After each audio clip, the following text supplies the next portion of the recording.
ഇതാണ് ഞാൻ പറഞ്ഞ ഷവോമിയുടെ SUV Max Ultra. ആവുന്നു. ഞാനിപ്പോൾ ഉള്ളത് ചൈനയിലാണ്. ചൈനയിലെ വാഹനങ്ങളൊക്കെ ഒന്ന് പരിചയപ്പെടുക എന്നുള്ള ഉദ്ദേശത്തിന് പുറത്ത് രണ്ടാമത് തവണ വന്നിരിക്കുകയാണ്. ഇത് സഹീർ ഭായി നിങ്ങളൊക്കെ കണ്ടിട്ടുണ്ടായിരിക്കും. നമ്മുടെ സുഹിത്തേട്ടൻ്റെ വീഡിയോയുടെ ഫെമിലിയർ ആയിട്ടുള്ള ഫേസ് ആണ്. അവിടെ ചൈനയിലെ കാര്യങ്ങളൊക്കെ കൈകാര്യം ചെയ്യുന്നത് സഹീർ ഭായിയാണ്. സഹീർ ഭായിക്ക് ഇമ്പോർട്ട് ആൻഡ് എക്സ്പോർട്ട് ബിസിനസ് ആണല്ലേ? കമ്പനിന്റെ പേര് ബെസ്റ്റ് ചൈന മാനുഫാക്ചർ എന്ന് പറഞ്ഞ പേര്. പക്ഷെ നമ്മളുടെ ആളുകൾക്ക് ഒരു കാര്യം പറയാം, നിങ്ങൾ ഓട്ടോമൊബൈൽ റിലേറ്റഡ് എന്തെങ്കിലും ബിസിനസ് ഒക്കെ ചെയ്യുന്നുണ്ടെങ്കിൽ ചൈനയിൽ നിന്ന് ഇമ്പോർട്ട് ആൻഡ് എക്സ്പോർട്ടിന് സഹീർ ഭായിനെ ബന്ധപ്പെടാം. അതോടൊപ്പം തന്നെ ഒരു ഹൈലൈറ്റ്, ചൈനയിലുള്ള യൂസ്ഡ് വാഹനങ്ങളും ഫ്രഷ് വാഹനങ്ങളും നിങ്ങൾക്ക് ചില രാജ്യങ്ങളിലേക്ക് കൊണ്ടുപോകണം എന്നുണ്ടെങ്കിൽ സഹീർ ഭായ് നിങ്ങളെ ഹെൽപ്പ് ചെയ്യും എന്നുള്ളതാണ്. കാരണം സഹീർ ഭായിന്റെ ബിസിനസ് അങ്ങനെയാണ്, പ്രത്യേകിച്ച് EV കാറുകൾ. അതാണ് കാരണം ഞാൻ UAE പോയ സമയത്ത് ഒരിക്കൽ കണ്ടിട്ടുണ്ടായിരുന്നു ഫോക്സ്വാഗന്റെ ID4 കുറെ ആളുകൾ വിദേശത്ത് നിന്ന് ഇമ്പോർട്ട് ചെയ്ത് ഉപയോഗിക്കുന്നത് കണ്ടിട്ടുണ്ടായിരുന്നു. അങ്ങനെയാണെന്നുണ്ടെങ്കിൽ ഇവിടെ നിന്നും കൊണ്ടുപോകല്ലേ, കാരണം ഇവിടെ ഇഷ്ടം പോലെ റെയിലേ. അപ്പം ആ ഒരു സൗകര്യം സഹീർ ഭായ് ത്രൂ നിങ്ങൾക്ക് ഉപയോഗപ്പെടുത്താവുന്നതാണ്.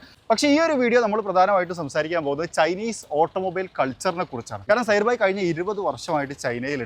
സഹീർ ഭായ് ഒരു ഇലക്ട്രിക് വാഹനം ഉപയോഗിക്കുന്ന ആളാണല്ലേ? ശരിക്കും എനിക്ക് തോന്നിയത് ഞാൻ ഇവിടെ വന്നപ്പോൾ ഒരുപാട് ഇലക്ട്രിക് വാഹനങ്ങൾ കണ്ട്. അതെന്തായിരിക്കും ശരിക്കും ചൈനയിൽ എങ്ങനെ ടെക്നോളജി അക്സെപ്റ്റ് ചെയ്യുന്നുണ്ടോ അതോ വേറെ എന്തെങ്കിലും റീസൺ ഉണ്ടോ? EV എല്ലാവരും 2 വണ്ടി 3 വണ്ടിയൊക്കെ യൂസ് ചെയ്യും. അതിൽ പ്രത്യേകിച്ച് ഒരു വണ്ടി ഒരാൾക്കൊരു കാർ ഉണ്ടെങ്കിൽ ഒരു പെട്രോൾ വണ്ടി ഒരു EV എന്തായാലും ഉണ്ടാവും. കാരണം എന്ന് വെച്ച് കഴിഞ്ഞാൽ ഇപ്പോൾ ഒരു ഫോഷാൻ കാർ ആണെന്നുണ്ടെങ്കിൽ ഗോൺഷോക്ക് പോകണമെന്നുണ്ടെങ്കിൽ വീക്കിലി 3-4 ഡേയ്സ് പോകാൻ പറ്റുള്ളൂ പെട്രോൾ വണ്ടി. അപ്പൊ നമ്മൾ കരുത് എങ്ങനെ അവർ പിടിക്കാൻ നോക്കാം. പിടിക്കാൻ ക്യാമറ നിരന്തരം ക്യാമറകൾ ഇങ്ങനെ വർക്ക് ചെയ്തുകൊണ്ടിരിക്കുകയാണ്. ഇത് എക്സീഡ് എന്ന് പറഞ്ഞ മോഡലിന്റെ ഒരു വണ്ടിയാണ്. പക്ഷെ ഇത് ഇലക്ട്രിക് അല്ല. ഇലക്ട്രിക് ആണെങ്കിൽ ഗ്രീൻ നമ്പർ പ്ലേറ്റ്. ഇലക്ട്രിക് വണ്ടിയാണെന്നുണ്ടെങ്കിൽ അവർക്ക് എല്ലാ ദിവസവും ടൗണിൽ പോയി വരുന്ന ഒരു പ്രശ്നമില്ല, ഒരു ഇതുമില്ല. പൊല്യൂഷൻ കൺട്രോൾ ചെയ്യാൻ വേണ്ടി ഒരു ഡിസ്കവറി പോകുന്നുണ്ട്. അതിന്റെ ബാക്കിൽ പോകുന്ന വണ്ടിയൊക്കെ ശരിക്കും പറഞ്ഞാൽ ഇതിന്റെ ബ്രാൻഡ് എനിക്ക് അറിയില്ല. ഇവിടുത്തെ ഒരു വലിയ പ്രത്യേകത എന്ന് വെച്ചാൽ നമ്മുടെ നാടിനെ അപേക്ഷിച്ച് നമ്മുടെ നാട്ടിൽ കണ്ട് ശീലിച്ചിട്ടുള്ള കുറേ ബ്രാൻഡ് ഉണ്ട്. ഉദാഹരണത്തിന് ടൊയോട്ട, അതേപോലെ വരുന്ന ഹോണ്ട, അങ്ങനെയൊക്കെ പറയുന്ന മോഡലുകളിൽ നിന്ന് മാറിയിട്ട് നമ്മൾക്ക് മനസ്സിലാവാത്ത അല്ലെങ്കിൽ നമ്മൾ കണ്ടിട്ടില്ലാത്ത നമ്മൾ കേട്ടിട്ടില്ലാത്ത ഒരുപാട് മോഡലുകൾ നമ്മളിവിടെ കാണും എന്നുള്ളതാണ് ചൈനയിൽ വരുന്ന സമയത്ത് എന്നെ സംബന്ധിച്ചോളം എക്സൈറ്റ് ചെയ്യിപ്പിക്കുന്ന കാര്യം. ഇത് കാഡിലാക്ക്, ഇത് നമ്മൾ ദുബായിലൊക്കെ കാണുന്നത് തന്നെയാണ്. ടൊയോട്ട നെവർ ഡൈ, മരിക്കൂല എന്ന് പറഞ്ഞിട്ട്. ഈ സ്കൂട്ടറുകൾ അത് ഇലക്ട്രിക് സ്കൂട്ടറുകളാണ്. ആക്ച്വലി ഇവർക്ക് പോകാൻ സെപ്പറേറ്റ് വെഹിക്കിൾ ഉണ്ട്. ഇത് ഇവരുടെ ജീവിതത്തിൻ്റെ പ്രധാനപ്പെട്ട ഒരു ഭാഗമായിട്ട് എനിക്ക് തോന്നാറുണ്ട്. ഡെലിവറി സർവീസ്, അതുപോലെ തന്നെ ഫ്രണ്ട്സായിട്ടൊക്കെ ഇറങ്ങാൻ പോകാൻ, അതുപോലെ തന്നെ ജോലിക്ക് പോകാനും ഒക്കെ ഇവർ യൂസ് ചെയ്തുകൊണ്ടിരിക്കുന്ന ഇത്തരത്തിലുള്ള ചെറിയ കുഞ്ഞ് ഇലക്ട്രിക് വാഹനങ്ങളാണ്. ഇവർക്ക് പോകാൻ സെപ്പറേറ്റ് വഴിയൊക്കെ ഉണ്ട്. അതുകൊണ്ട് തന്നെ ട്രാഫിക്കിലൊന്നും പെടാതെ സേഫായിട്ട് പോകാൻ പറ്റും. സാധാരണക്കാരുടെ ട്രാൻസ്പോർട്ട് മേഖലയെ ഒന്ന് ഈ ഒരു വണ്ടിയാണ് എന്ന് ഞാൻ പറയും. ഇലക്ട്രിക് നമ്പർ പ്ലേറ്റ് ഇങ്ങനെയാണ് വരും, ഒരു വൈറ്റും ഗ്രീനും കൂടി മിക്സ് ചെയ്ത്. ഇനി വേറൊരു കാര്യം കൂടി കാണിക്കട്ടെ. അവിടെ 2 ഹോണ്ട അക്കോർഡ് കിടക്കുന്നുണ്ട്. അതിന് രണ്ടും തമ്മിലുള്ള ബ്യൂട്ടി നോക്കിയാൽ ഒന്ന് ലോവർ ചെയ്തേക്കണ്, ഒന്ന് നോർമലാണ്. ആ ബ്ലാക്ക് നോർമലാണ്, മറ്റേത് ലോവറാണ്. ഇവിടെ അങ്ങനെ ആളുകൾ മോഡിഫിക്കേഷൻ ഒക്കെ ചെയ്യുമോ? നന്നായിട്ട് ചെയ്യും. എപ്പോഴും വണ്ടിനെ കളർ മാറ്റിക്കൊണ്ടിരിക്കും. റാപ്പ് ചെയ്തിട്ട് ഏറ്റവും കൂടുതൽ യൂസ് ചെയ്ത് ഞാൻ കണ്ട് ചൈനയിലാണ്. ഓരോ ദിവസം നമ്മളെ ഫ്രണ്ട്സിനൊക്കെ ഓരോ കളറാണ്. ഒരു 5-6 മാസം കൂടുമ്പോൾ ചിലപ്പോൾ അവർ കളർ മാറ്റും. ഓക്കെ, അടിപൊളി. വാവ്, ജിയോമി അടിപൊളി വണ്ടി അല്ലേ? അതെനിക്ക് ഇഷ്ടമായിട്ടാ, ഒരു ക്യൂട്ട് വണ്ടി, അടിപൊളി. ഇത് സീക്കറാണ്. ഇപ്പോൾ കുറേയൊക്കെ ലോകം ഇങ്ങനെ ഇവിടെ നിന്നിപ്പോൾ ഒരു 1/4 മണിക്കൂർ സ്പോട്ട് ചെയ്തപ്പോൾ ഞാൻ പഠിച്ചു തുടങ്ങി. സീക്കറിൻ്റെ ഒരു ചെറിയ വണ്ടി, അത് ബിവേഡിൻ്റെ ഒരു കുട്ടി വണ്ടി നോക്കിയാ അടുത്ത ഇന്ത്യയിൽ കൊണ്ടുവന്ന അടിപൊളിയാവും കേട്ടോ. ചെറിയ ഹാച്ച്. എനിക്ക് തോന്നുന്നു BMW മെർസിഡീസ് ഒക്കെ ഇവിടെ ഇവരെ മാർക്കറ്റിനായിട്ട് കോമ്പീറ്റ് ചെയ്യാൻ ഇവിടെ വില കുറച്ച് വിൽക്കുന്നുണ്ട് തോന്നുന്നു. ഒരുപാട് കുറക്കുന്നുണ്ട്, നല്ല കുറക്കുന്നുണ്ട്. ഡിസ്കൗണ്ട് ചെയ്യേണ്ട അവസ്ഥ വന്നു. കാരണം അത്രയും ചൈനീസ് കാറുകൾ. ചൈനീസ് കാർ എന്ന് പറഞ്ഞാൽ നമ്മൾ ചിന്തിക്കുന്നത് പോലെ. അപ്പോൾ നമ്മുടെ നാട്ടിൽ വെൽഫെയർ ഇല്ലേ, വെൽഫെയറിന്റെ കോപ്പി ആയിട്ടുള്ള ഒരു മോഡൽ ഗാക്ക് അതാവുന്നു എടാ. ഗാക്ക് മോട്ടോസിന്റെ ഒരു വണ്ടി ഉണ്ട്. അതിനകത്തൊക്കെ ഉള്ള ഫീച്ചേഴ്സ് കണ്ട് നമ്മൾ ഞെട്ടിപ്പോവും. നമ്മൾ ചിന്തിക്കുന്നതിന്റെ അപ്പുറത്താ അല്ലേ? അത് ബെൻസിനും പോർഷയ്ക്കും ഇല്ലാത്ത സംഭവം ഉണ്ട്. വെൽഫെയറിന്റെ അടുത്ത കോപ്പി, വെൽഫെയറിന്റെ കോപ്പി പല മോഡലുകൾ ഇറക്കിയിട്ടുണ്ട്. അത് ഇനി ഇത് വെൽഫെയറിന്റെ കോപ്പിയാണോ വെൽഫെയർ ഇതിന്റെ കോപ്പിയാണെന്നൊന്നും അറിയില്ല. ഇത് വേ എന്ന് പറയുന്ന കമ്പനിയാണ്. ആ സ്റ്റൈല് അതാണ് ഞാൻ കോപ്പി എന്ന് ഉദ്ദേശിക്കുന്നത്. നിങ്ങൾ വേറെ ഒന്നും വിചാരിക്കരുത്. എന്താ ഫിനിഷ് നോക്കിയാ. ഈ ഇലക്ട്രിക് വണ്ടികളെന്നൊക്കെ പറഞ്ഞ സമയത്ത് വെറുതെ അങ്ങോട്ട് തട്ടിക്കൂട്ടി ഉണ്ടാക്കിയേക്കൊന്നുമല്ല കേട്ടോ. ഭയങ്കര ഫിറ്റ് ആൻഡ് ഫിനിഷ് ആണ്. ഇതിപ്പോൾ എക്സ്പെങ് എന്ന് പറഞ്ഞ ബ്രാൻഡാണ്. ടൊയോട്ടക്ക് ഉണ്ടോ? ടൊയോട്ടക്ക് ഇവിടെ ശരിക്കും ആ ഒരു മേൽക്കോയ്മുണ്ട്. ഇതേപോലെ അടുത്ത് ഇലക്ട്രിക് വണ്ടി.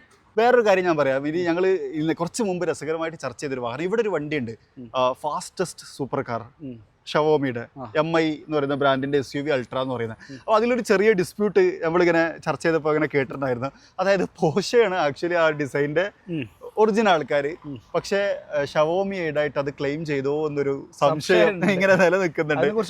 പഠിക്കണം ശരിക്കും അതൊന്ന് പഠിക്കേണ്ട ആവശ്യമുണ്ട്. ഒരു രക്ഷയില്ല. ഷവോമിന്റെ വണ്ടി നമ്മൾ ഫീച്ചർ ചെയ്യണമെന്ന് വിചാരിക്കുന്നുണ്ട്. ചെയ്യാം. ആ സമയത്ത് അതിനെക്കുറിച്ച് കുറച്ചുകൂടി ഡീറ്റെയിൽ ആയിട്ട് പറയാമെന്ന് വിചാരിക്കുന്നത്. ഇതാണ് ഞാൻ പറഞ്ഞ ഷവോമിയുടെ SUV മാക്സ് അൾട്ര. നോക്കൂ, ഈ കളർ പൊളിച്ചിട്ടാ. ഞാൻ ഇപ്പോൾ ഇവിടെ 3-4 കളറുണ്ട്. യെല്ലോ ഉണ്ട്. ഇത് SUV അൾട്ര അല്ല, SUV ആണ് ഷവോമിയുടെ. ഇതിൻ്റെ അൾട്രയാണ് കുറച്ചും കൂടി മോസ്റ്റ് സ്പീഡസ്റ്റ് വണ്ണ്. പോളി. ഓ സൂപ്പർ. ലേഡി ഡ്രൈവേഴ്സ് ആണോ മെൻ ഡ്രൈവേഴ്സ് ആണോ കൂടുതൽ? എല്ലാവരും ഈക്വലാ. ആണോ? എല്ലാവർക്കും കാറുണ്ട്. എല്ലാവർക്കും ഒരു വീട്ടിൽ എത്ര കാർ ഉണ്ടാവും? ഒരു ആവറേജ് 2-3 കാറുണ്ടാവും. അതിലെന്തായാലും ഒരു ഇലക്ട്രിക്കും ഉണ്ടാവും. ഇലക്ട്രിക് മസ്റ്റ് ആണല്ലേ? അല്ലെങ്കിൽ റെസ്ട്രിക്ഷൻസ് ഉണ്ടല്ലോ പല സിറ്റി പെട്രോൾ കാറുകൾക്ക്. അപ്പൊ ഈ ചാർജിങ് സ്റ്റേഷൻ ഇൻഫ്രാസ്ട്രക്ചർ ഒക്കെ എങ്ങനെ എല്ലായിടത്തും ചാർജ് ചെയ്യാൻ പറ്റുമോ? ഒരു പെട്രോൾ സ്റ്റേഷൻ കിട്ടണമെങ്കിൽ 10-15 മിനിറ്റ് പോകണം, ട്രാവൽ ചെയ്യണം. 2 മിനിറ്റ്സ് കൊണ്ട് 2 മിനിറ്റ് കൊണ്ട് നിങ്ങൾക്ക് പിന്നെ ചാർജിങ് സ്ഥലം കിട്ടും. എല്ലായിടത്തും ഉണ്ടാവില്ലേ? ഇവിടുത്തെ റോഡുകളിൽ സ്കൂട്ടറിന് പോകാൻ പ്രത്യേക വഴികളുണ്ട് അല്ലേ? 2 വീലറിന് പോകാൻ വേണ്ടിയിട്ട് ഒരു വഴി നടക്കാനുണ്ട്. ഹൈവേന്, അതായത് ഹൈവേനൊന്നും അങ്ങനെ ബുദ്ധിമുട്ടാവില്ല. 10 കിലോമീറ്ററിൽ ഒരു 10 കിലോമീറ്റർ നിങ്ങൾക്ക് നടക്കാനുള്ള ഏരിയകൾ. സൈക്കിൾ ട്രാക്ക് എന്ന് പറഞ്ഞാൽ നമുക്ക് സ്പോർട്സ് സൈക്കിൾ ചെയ്യാൻ പറ്റിയൊരു ട്രാക്ക് 10 കിലോമീറ്റർ ഒക്കെ ഉണ്ടാവും. അത് ഭയങ്കര ബ്യൂട്ടിഫുൾ ആയിട്ടുള്ള സ്ഥലങ്ങൾ ഉണ്ടാക്കി വെച്ചിട്ടുണ്ട്. ഇതാണ് ഞാൻ പറഞ്ഞ വീഡിയോയിൽ പ്രതിപാദിച്ച ആ ഒരു വെൽഫെയർ ഇൻസ്പയർഡ് മോഡൽ, അല്ലെങ്കിൽ ഇതിന്റെ ഇൻസ്പിറേഷൻ ആണോ വെൽഫെയർ എന്ന് എനിക്കറിയില്ല. സ്ലൈഡിങ് ഡോർസ്, ആ ഒരു വലിയ ഗ്രില്ല്, ആ ഒരു ബോക്സിനെസ് ഏറെക്കുറെയൊക്കെ വെൽഫെയറിനോട് സമാനമാണ്. റിയറിലേക്ക് വന്നു കഴിഞ്ഞാലും സെയിം തന്നെ ആട്ടോ. നോക്കിയാ വാഹോ, എലമെന്റുകൾ ഡിഫറെന്റ് ആണ്, അത് സെയിം ഒന്നുമല്ല. ഗാക്ക് മോട്ടോഴ്സും അതുപോലെ തന്നെ AION എന്ന് പറയുന്ന മോട്ടോഴ്സും ഉണ്ട്. ഇതാണ് അതിന്റെ ലോഗോ. രണ്ടും നോക്കുന്ന സമയത്ത് ഏറെക്കുറെ സെയിം ആണ്, പെട്ടെന്ന് മനസ്സിലാവില്ല. ഒരു ടെസ്ല പോകുന്നുണ്ട് ഇതിൽ കൂടി. ടോൾ എത്ര പൈസ ഉണ്ടാവും? ഒരുപാട് ടോൾ ഗേറ്റുകൾ കണ്ടു. ക്യാമറ ഓരോ റോഡിനനുസരിച്ച് പലതും. ഇപ്പൊ നമ്മൾ അങ്ങനെ 100 രൂപ വരുന്നുണ്ട് നാട്ടിലെ, 200 രൂപ വരുന്നുണ്ട് നാട്ടിൽ തരുന്ന പല റോഡിന്റെ കപ്പാസിറ്റി അനുസരിച്ച് മാറിക്കൊണ്ടിരിക്കും. ഇവിടുത്തെ ഫാസ്റ്റസ്റ്റ് സ്പീഡ് എത്രയാണ്? 120, 140 ഉണ്ടോന്ന് എനിക്കറിയില്ല. 120 നോർമലി എല്ലാവരും ഉണ്ടാവാറുണ്ട്. 120 ക്രോസ് ചെയ്യുമ്പോൾ 130, 140 ഒക്കെ അടിച്ചു പോകാറുണ്ട്. ചൈനയിലൂടെ ഞങ്ങൾ സഞ്ചരിക്കുന്ന സമയത്ത് ശ്രദ്ധിച്ച ഒരു ആപ്പാണ് ഇത്.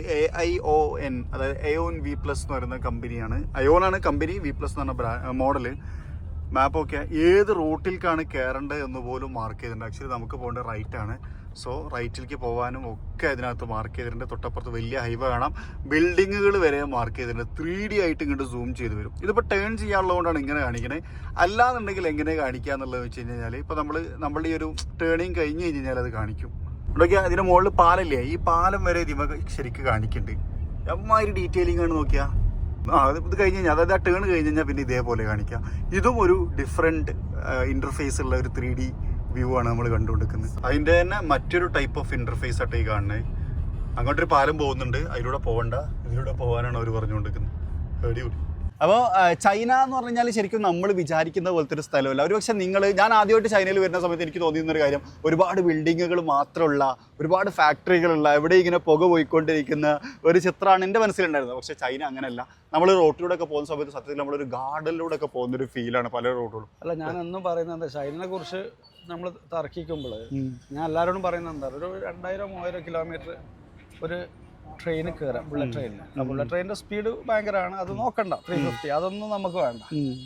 ആ ട്രെയിനിൽ ഒരു 3000 കിലോമീറ്റർ പോവുക, ആ 3000 ലെഫ്റ്റ് റൈറ്റ് നോക്കിയാൽ അറിയാം. എന്നിട്ട് നമ്മൾ വേറെ രാജ്യത്ത് പോകുമ്പോൾ, ഇന്ത്യ അടക്കം മുതൽ നമ്മളെല്ലാ അമേരിക്ക ഏത് രാജ്യത്ത് പോകണമെങ്കിലും അവരെ ലെഫ്റ്റ് റൈറ്റും നോക്കുമ്പോൾ വിത്ത് ചേഞ്ച്, ആ ചേഞ്ച് മനസ്സിലാവും. ശരിക്കും എത്ര രാജ്യങ്ങൾ പോയിട്ടുണ്ട്?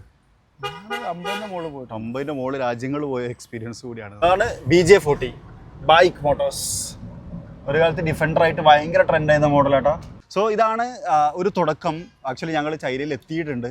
ഏറെക്കുറെ 20-25 ഡേയ്സ് ഞങ്ങൾ ഒരുമിച്ചുണ്ടായിരിക്കും. ഇതിനിടയിലൂടെ ഒരുപാട് രസകരമായ സംഭവങ്ങൾ, ചൈനയിൽ നടന്ന രസകരമായ ഫൺ, ഇവിടുത്തെ വാഹനങ്ങളും ഒക്കെ പരിചയപ്പെടുത്താനുണ്ട്. ആ പോകുന്ന വണ്ടി ഉണ്ടോ, ശരിക്കും അതിൻ്റെ ബ്രാൻഡ് ഏതാണെന്ന് ഇതുവരെ എനിക്ക് മനസ്സിലായിട്ടില്ല കേട്ടോ. ഫുൾ ചൈനീസ് ലെറ്ററിങ് ആണ്. പിന്നെ സ്കൂട്ടറുകൾ ഞാൻ പറയില്ല, അതിനെ ഇങ്ങനെ കൺവേർട്ട് ചെയ്തും ഇവിടുത്തെ ആൾക്കാർ യൂസ് ചെയ്യുന്നുണ്ട് എന്നുള്ളതാണ്. ഇനി ഇത് ടാങ്ക്, അടിപൊളി, നല്ല രസമില്ലേ. ജീലി എന്ന് പറയുന്ന കമ്പനീൻ്റെ, ജീലിയാണ് വലിയ ഒരു ഓട്ടോമോട്ടീവ് മാനുഫാക്ചറാണ് ജീലി എന്ന് പറഞ്ഞു കഴിഞ്ഞാൽ. അവരുടെ ഒരു മോഡലാണത്. ജീലിയുടെ ലോഗോ ഓർത്ത് വെക്കണേ, അതെന്നോട് ഞാൻ തന്നെ പറഞ്ഞേക്കനാണ്. ഇത് കാഡിലാക്ക്, യെസ്. അവിടെ ലിഷൈ LI എന്ന് പറഞ്ഞിട്ടൊരു മോഡൽ കാണാം. Lexus RX 450, സിത്രോൺ. അപ്പോൾ ഇതാണ് നമ്മുടെ ചൈന കാർ സ്പോട്ടിംഗ്.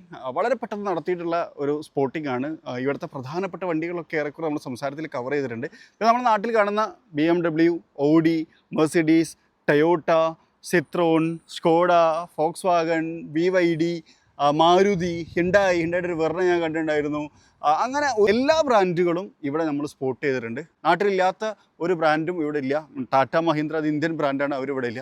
അപ്പോൾ ചൈനീസ് മാർക്കറ്റിലെ, അതായത് ചൈനീസ് ഡൊമസ്റ്റിക് മാർക്കറ്റിലെ പ്രധാനപ്പെട്ട കാറുകളാണ് ഇന്നത്തെ വീഡിയോയിലൂടെ നമ്മൾ ഹൈലൈറ്റ് ചെയ്തിട്ടുണ്ടായിരുന്നത്. ഡീറ്റെയിൽ ആയിട്ടുള്ള കാർ റിവ്യൂസ് നമ്മൾ ചെയ്യുന്നുണ്ട്. ചില മോഡലുകളെ പ്രത്യേകം സ്പെസിഫൈ ചെയ്തിട്ട് ചെയ്യണമെന്ന് വിചാരിക്കുന്നുണ്ട്. ആ ഒരു സമയത്ത് ആ വിശേഷങ്ങളൊക്കെ സംസാരിക്കാമെന്ന് പറഞ്ഞുകൊണ്ട് തൽക്കാലം മറ്റൊരു വീഡിയോയിൽ മറ്റൊരു വിശേഷമായിട്ട് കാണാം. Bye bye.